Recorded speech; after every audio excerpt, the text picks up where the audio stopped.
Hey team, it's Scott from Bartlow's Barbecue, and today we're smoking spinach artichoke dip on the brand new Kamado Joe Konnected Joe. Stick around and we'll get into all the details. Let's fire up the Konnected Joe. Now there's three modes on the Konnected Joe. There is accessory mode if you're using an accessory, which is the dojo, rotisserie, or the griddle. Then you also have the classic mode, which is the traditional hands-on experience, not using any digital features. You can control everything, top vent, bottom vent on your own, but you can still use the automatic fire starter. Then you also have the automated mode where you're doing all the digital features to help ignite this Konnected Joe, utilize the fan and your app all together. This is going to be a shorter cook, so we're going to be using the classic mode with the automatic fire starter. This is going to be a 30-minute indirect cook. We're going to be using lump charcoal with a wood chunk. So bring you in and we'll get this thing fired up. All right, team, we have loaded up the firebox with some lump charcoal. We made sure it was kind of halfway full so that we could have good airflow. This is a shorter cook, so I don't need to fill it up, and typically less is more when you have really good big chunks of lump charcoal. So that's what we've done. In classic mode, all you got to do is click the automatic fire starter button. Once it turns red, you know it's ignited. And I already see that it's lit up and that we've got some good ignition going on in the charcoal. You keep the dome open, or if you're doing classic mode, you could also close it, open up the top vents, keep the bottom vent open like you traditionally would, until you get up to temperature. Once I see that the majority of this charcoal is lit, then we'll come back and set up our grill grates, our wood chunk, and get to smoking. We've got fire, baby. So we're using our wood chunk. I'm using pecan. Where I'm from, here in Oklahoma, this is a very popular smoked wood, and I like the flavor. So we're just using one, throwing it right on that fire. And you're gonna notice we're gonna get pretty quickly instant combustion, and what we're going for is a clean burn. And once I see that that's lit up, then what we'll do is we'll set for indirect cooking.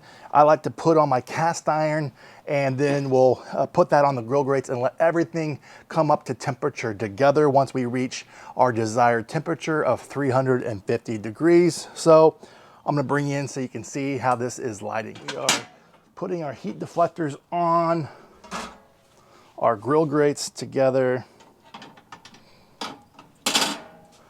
And then we'll put this cast iron on and let it heat soak as we hit our desired temperature. There we go. Make sure everything is on properly. Close this up. We're gonna leave this open and open until I start seeing that we got the heat soak and doing the hand test. Make sure the dome is completely filled up. Get to a clean blue smoke burn, and then we'll put the artichoke on there once we have that going. Let's whip up all the ingredients as the grill is coming up to temperature. All the ingredients with the exact measurements will be in the description. So I'm just gonna showcase all the ingredients all at once. We're dumping it in a bowl, and then we'll transfer it to the cast iron. But essentially, we've got all sorts of cheesiness, and you wanna make sure you have good cheese. This was what makes this recipe stand out, is that we've got not only Parmesan, mozzarella, but I love gouda and the added flavor it brings to this dip. Also, we're using sour cream that gets a little bit more creaminess and texture to it. But one of the stars of the show, in my opinion, is also cream cheese that continues to kind of lift up the flavor. And then we've got some red pepper chopped up, some garlic cloves chopped up, all mixed in there. We've got our artichokes. You want to drain that. I like to chop it, but if you like bigger chunks, you can leave bigger chunks. Then you have your spinach as well, chopped up.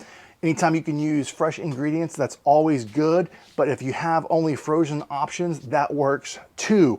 We'll take all these ingredients, and if I'm missing anything, I'll put it in the description or also on the screen. Mix it all in one bowl here, and then we'll mix it all together, just like that. Make sure we get all that goodness in that one bowl. And then I'm gonna stir this up, and then until it's all kind of melded together, and then I'll bring you in here, just like that. And then we'll transfer this to the cast iron and get to smoking. All right, team, it's time to transfer this goodness into the cast iron, and you want to use a glove that's heat safe, and then we're just going to transfer it until it's even. We're gonna spread this out, top it off with some more of this cheese, Parmesan.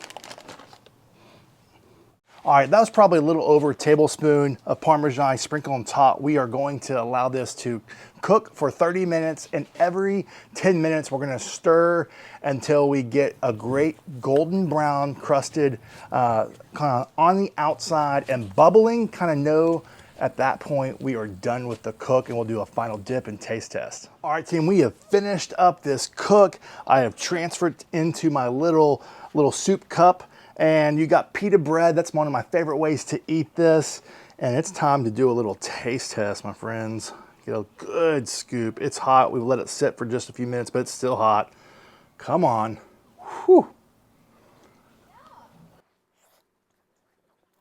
Yes.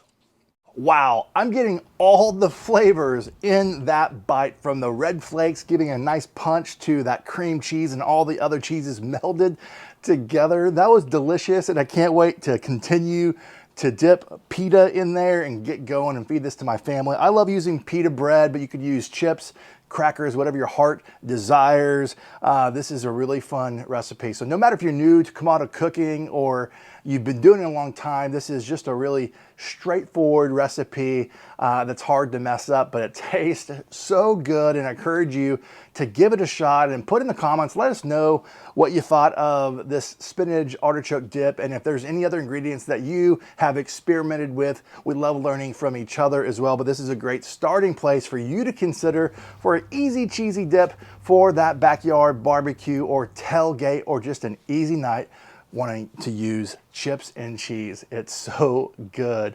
My friends, check out all the Kamado Joe playlists to learn and elevate your game on Kamado cooking, and let us know in the comments what are the things you want to see using the Kamado Joe Konnected grill. This is such a fun grill to play with, and if you have questions, put it in the comments so we can do our best to answer those. And from my backyard to yours, less hate, more love. Good barbecue. Till next time.